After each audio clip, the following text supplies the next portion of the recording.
অনুষ্কা দিদি, তুমি তো পুরো চুলোটা একাই দখল করে বসে আছো। এই সামান্য আঁচটুকুতেও আমাদের ভাগ দিতে পারো না? আমি এই সংসারের সবচেয়ে বেশি কাজ করি। সকালে সবার আগে উঠি আর রাতে সবার পরে ঘুমোই। তাই উষ্ণতার সবচেয়ে ভালো অংশটা আমারই প্রাপ্য। তোদের দূরে গিয়েই বসতে হবে। দিদি, আজ ভীষণ ঠান্ডা, আমার হাত পা জমে যাচ্ছে। তুমি একটুখানি সরো। তোর আবার কিসের ঠান্ডা রে? তুই তো সবসময় স্বপ্নে ভেসে বেড়াস। যা, একটা পুরনো কাঁথা টেনে নে। এইটুকু উষ্ণতার জন্য এত লাফালাফি করতে হবে না। তোমার কাজের দোহাই দিও না দিদি, আমরাও তো বসে নেই। তোমার এই কর্তৃত্ব পরায়ণতা আর সহ্য হয় না। তুমি কেন সবসময় সবকিছুর সেরাটা চাও? সহ্য না হলে তোরা এই ঘর ছেড়ে চলে যা। এটা আমার বাবার ঘর ছিল, এখন আমি এই বাড়ির অভিভাবক। এখানে আমার নিয়মই চলবে, কোনো কথা শুনতে চাই না। অঞ্জলি, অঞ্জলি, তুমি ঝগড়া করো না। আমার শরীরটা খুব দুর্বল লাগছে গো। তুমি চুপ করো বিক্রম। তোমার এই অসুস্থতা আর আমাদের এই দারিদ্র্য, এই সব কিছুর মূলে রয়েছে তোমার দুর্বলতা। তোমার চিকিৎসা করাতে পারছি না আমরা। ও একদম ঠিক বলেছে। বিক্রমের চিকিৎসার জন্য তো ওর কোনো চিন্তাই নেই, শুধু এইটুকু কাজ নিয়েই যত চিন্তা।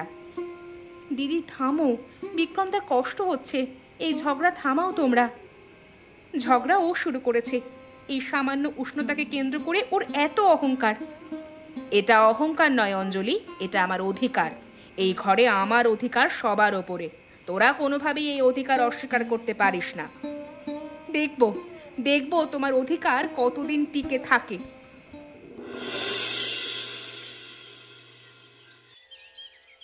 অঞ্জলি, আমার খুব কষ্ট হচ্ছে। আমার জন্য ভালো চিকিৎসা দরকার। তাড়াতাড়ি টাকার জোগাড় করো। কোথায় পাবো এত টাকা? দিদি তো এক পয়সাও দেবে না।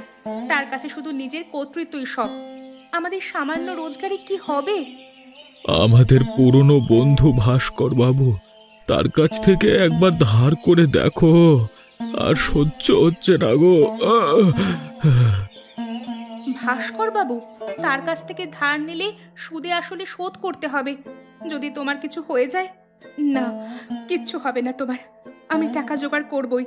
অনুষ্কা দিদিকে কোনোভাবেই জানতে দেব না। সে জানলে এই নিয়েও অশান্তি করবে। কিন্তু আমরা শোধ করব কিভাবে?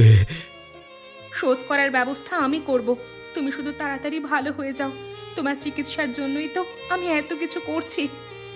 তোমার উপর ভরসা আছে আমার। তোমাকে বাঁচাতে গেলে আমাকে হয়তো কিছু কঠিন সিদ্ধান্ত নিতে হবে। আমি জানি এটা ঠিক নয়, কিন্তু তোমার জীবনের কাছে এই নীতিবোধের কোনো মূল্য নেই। কি করবে তুমি? আমি ভাস্কর বাবুর কাছে যাব। তাকে বলবো তোমার অসুস্থতার কথা। সে হয়তো কিছু দয়া করবে। এই টাকাটা পেলে আমরা বাঁচতে পারবো। আমাকে আমাকে বাঁচাও অঞ্জলি, আমাকে বাঁচাও। আমি তোমাকে বাঁচাবো। তোমার চিকিৎসার সমস্ত ব্যবস্থা আমি করবই। অনুষ্কা বা কামিনীর সাহায্যের অপেক্ষা আমি করব না। ভাস্কর বাবু, বিক্রমের অবস্থা খুব খারাপ। দ্রুত বড় ডাক্তার দেখাতে হবে। আমার এখন বড় অঙ্কের টাকা দরকার। আপনিই আমাদের শেষ ভরসা। চিন্তা করিস না অঞ্জলি, তুই তো আমার পুরনো পরিচিত। তোকে টাকা দেব না তো কাকে দেব? কিন্তু জামিন কি দিবি? আমি তো শুনেছি তোদের অবস্থা খুব একটা ভালো নয়। আছে ভাস্কর বাবু, আমাদের সামান্য কিছু সঞ্চয় আছে। আর সবচেয়ে বড় কথা, আমার বোনেদের সঙ্গে মিলে আমরা একটা ছোট ব্যবসা শুরু করার কথা ভাবছি।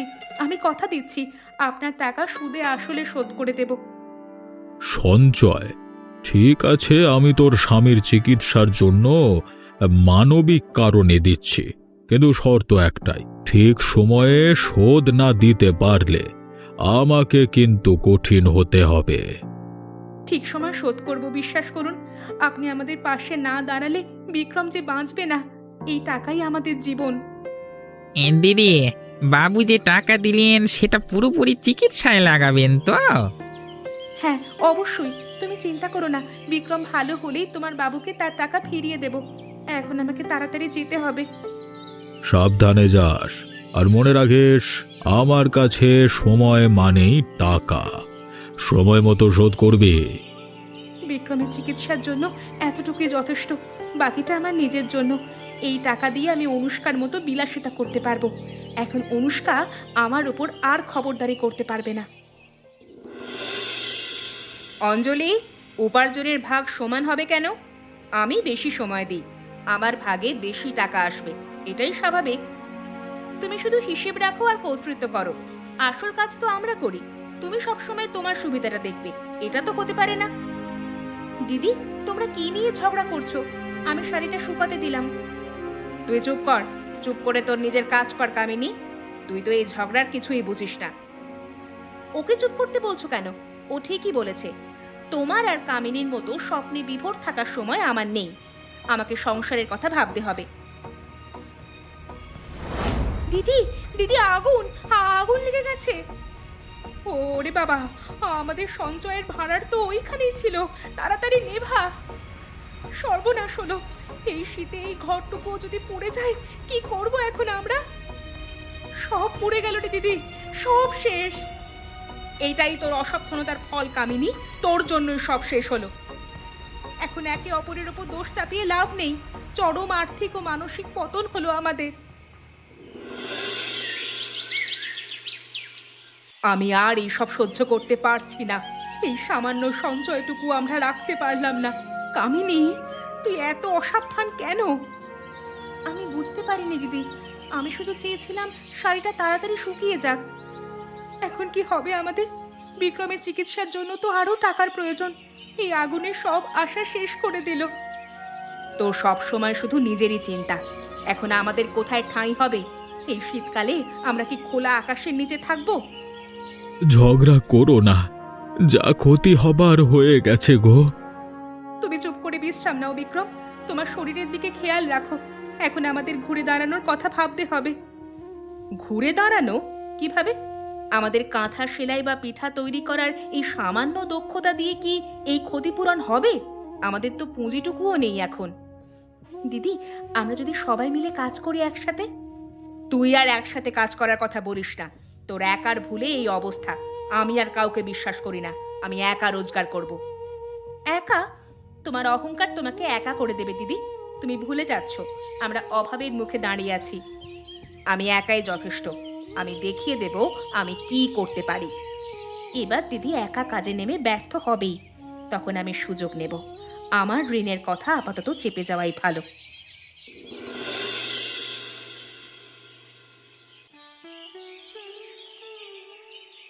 সবচেয়ে ভালো সেলাই, সবচেয়ে ভালো ডিজাইন, আসুন আসুন নিয়ে যান। দাম একটু বেশি হলেও জিনিস কিন্তু টেকসই। এত দাম? এত টাকা দিয়ে তো নতুন কাঁথা কিনবো। আপনার কাঁথা খুব সুন্দর, কিন্তু অনেক দাম। আপনারা তো ভালো জিনিসের কদর বোঝেন না। আসুন কাকিমা, মাত্র 5 টাকায় গরম গরম পিঠা এক্ষুনি বানিয়ে দিচ্ছি। এতক্ষণ দাঁড়িয়ে থাকা সম্ভব নয়। আর কেউ নেই কেন তোমার সঙ্গে?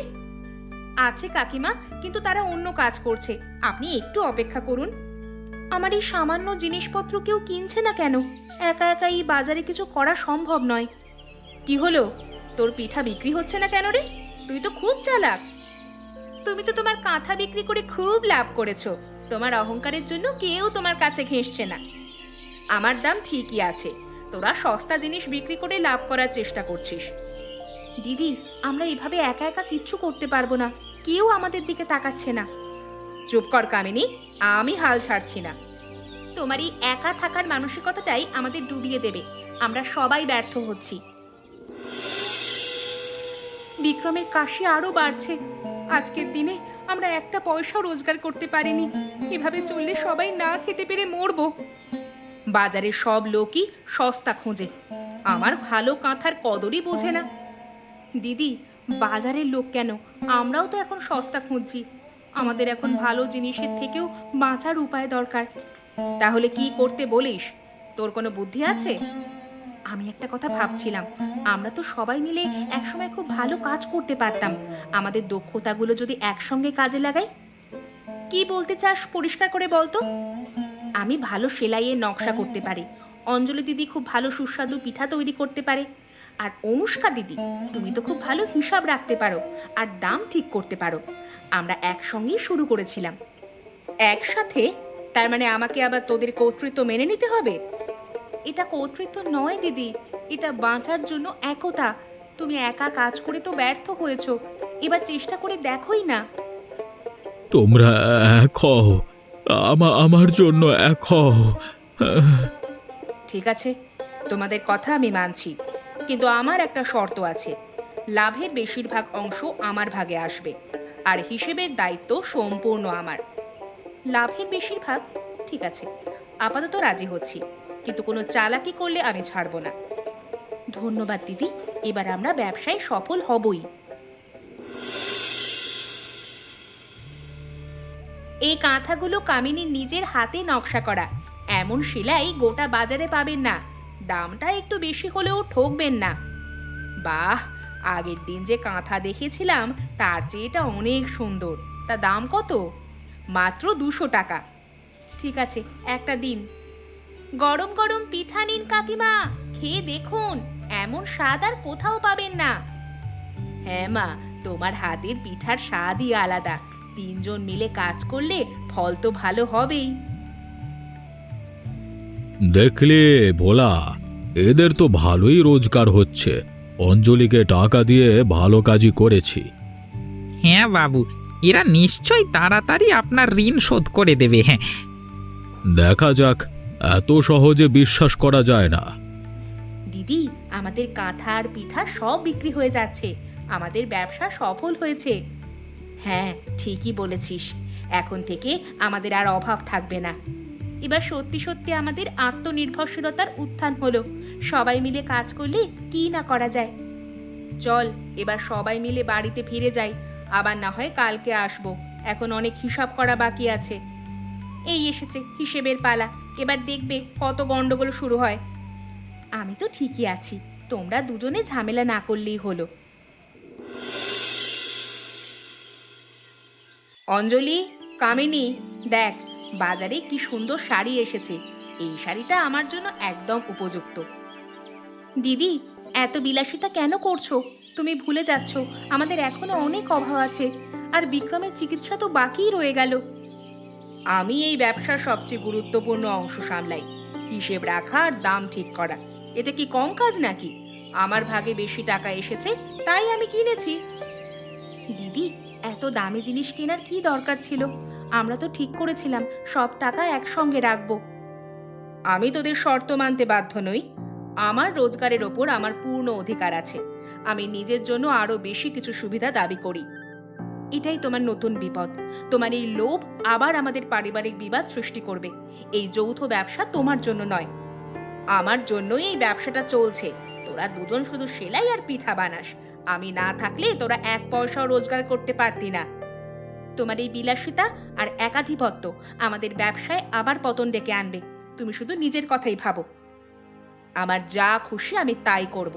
তোরা আমার ভাগে হাত দিতে পারবি না। দিদি, তুমি এমন করো না। আমাদের ঐক্য ভেঙে গেলে আমরা আবার অভাবে পড়ব। অভাব? অভাব আর আমার হবে না। অভাব হবে তোদের। তাছাড়া তুই বারবার বিক্রমের চিকিৎসার কথা কেন বলছিস?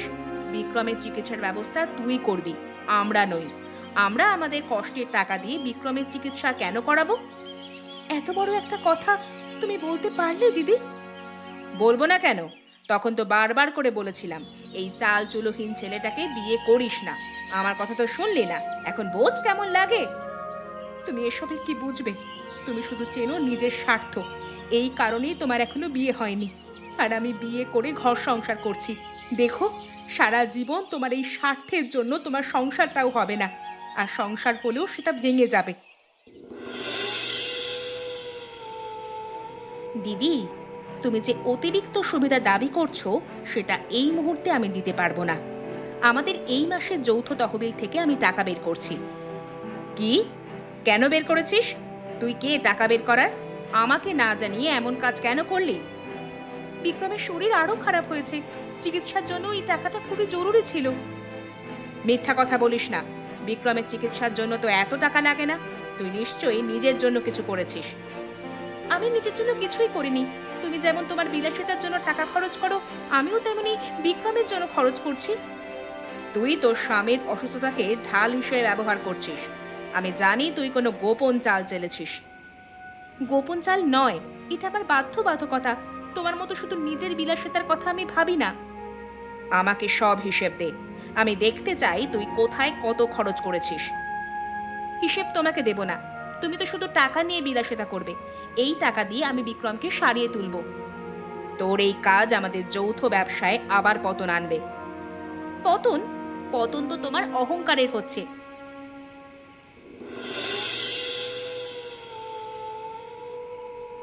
এত রাতে আপনারা কে? এত জোরে ধাক্কা মারলেন কেন? আমি ভাস্কর বাবু। এই মহিলা অঞ্জলি আমার কাছ থেকে বড় অঙ্কের ঋণ নিয়েছে। ঋণ? অঞ্জলি, তুই ঋণ নিয়েছিস? তুই তো বলেছিলি সামান্য টাকা দরকার। অঞ্জলি দিদি, তুমি আমাদের একবারও কেন বলনি? ভাস্কর বাবু, কি হয়েছে? তোমার বউ দীর্ঘদিন ধরে আমার ঋণের কিস্তি শোধ করছে না। আমি বারবার তাকে বলেছি, কিন্তু সে কখনো কোনো কথা শোনেনি। কিস্তি? তার মানে সে টাকা শোধ করার বদলে বিলাসিতা করছিল? এখন কোনো কথা শুনবো না। হয় আমার টাকা ফেরত দাও, না হয় আমি তোমাদের ঘর দখল করব। আমরা ব্যবসা করে যে টাকা রোজগার করেছিলাম তার পুরোটাই তো তোর ঋণ শোধ করার কথা ছিল অঞ্জলি। আমি আমি চেষ্টা করেছিলাম, কিন্তু পারলাম না। এবার আর কোনো চেষ্টা নয়। আমি আমার পাওনা বুঝে নিতে এসেছি। আজকে রাতের মধ্যে আমার টাকা চাই, নাহলে কালকে সকালে এর শেষ পরিণতি হবে। চল ভোলা। ভাস্কর বাবু, আমরা এখন আপনাকে সব টাকা দিতে পারবো না। আমাদের একটু সময় দিন। আর সময় নেই। অঞ্জলি আমার কাছ থেকে বড় অঙ্কের টাকা নিয়েছে, যা তার স্বামীর চিকিৎসার জন্য যথেষ্ট ছিল, কিন্তু সে মাসের পর মাস কিস্তি শোধ করেনি। অঞ্জলি দিদি, তুমি কত টাকা নিয়েছিলে? তুমি তো আমাদের সামান্য কিছু টাকার কথা বলেছিলে। সে কয়েক মাস আগে আমার কাছ থেকে ঋণ নিয়েছে। এই সময়ের মধ্যে সে একবারও পুরোপুরি শোধ করেনি, শুধু সামান্য কিছু টাকা নিয়েছে। এত সময়? তুই এত বড় একটা কথা আমাদের থেকে লুকিয়ে রেখেছিলি? আমি আমি আসলে ভয় পেয়েছিলাম। তোমরা জানতে পারলে আমাকে আর কোনো কাজে বিশ্বাস করতে না। দিদি, সত্যি কথা বলুন তো, আপনি সেই টাকা দিয়ে কি করেছেন? বাবুকে না জানিয়ে আপনি নিজের জন্য অনেক দামি জিনিস কিনেছিলেন, তাই না? কি? অঞ্জলি, তুই নিজের স্বার্থে সেই টাকা খরচ করেছিস? তোর স্বামীর অসুস্থতার নাম করে আমাদের সবার জীবনকে বিপদে ফেলেছিস। আমি আমি শুধু নিজের জন্য একটু সুবিধা চেয়েছিলাম। দিদির মতো আমিও একটু বিলাসিতা করতে চেয়েছিলাম। আর কোনো কথা শুনতে চাই না। আজই আমি তোমাদের চুলার পাশের ঘরটি দখল করব। এটাই ঋণের শর্ত ছিল। না, ওটা আমাদের একমাত্র আশ্রয়, আমাদের সম্পদ। অঞ্জলি, তোর এই প্রতারণার জন্য আমাদের এই পরিণতি হলো। এটি নিয়তির পরিহাস।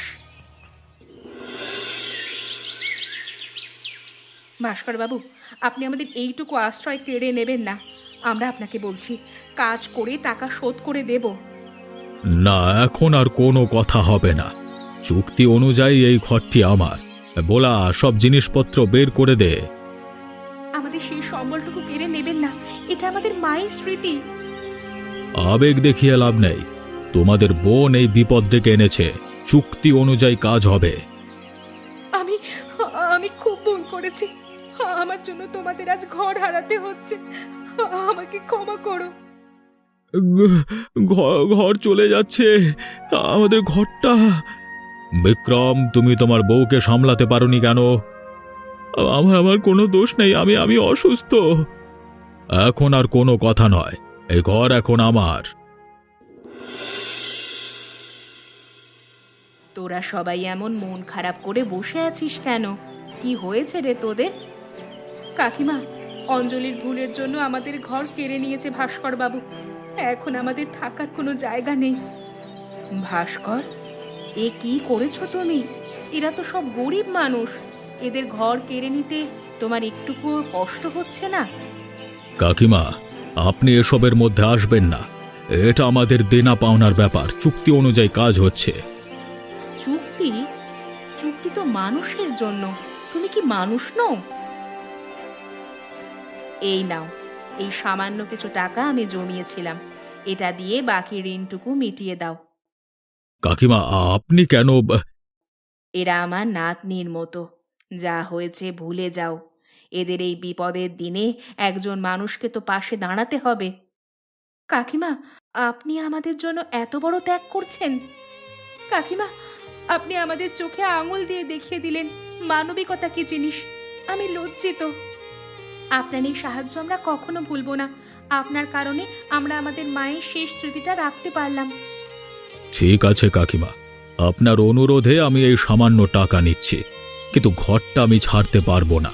তবে আজকে রাতের মতো থাকতে দিচ্ছি, কারণ সুদে আসলে আরো কয়েক গুণ টাকা আমি পাই। আমি কোনোভাবেই আমার লোকসান করতে পারবো না। এইটুকুই যথেষ্ট। কাল থেকে ওরা নতুন করে শুরু করবে। কিরে, আগামীকাল থেকে তোরা আবার নতুন করে শুরু করতে পারবি না?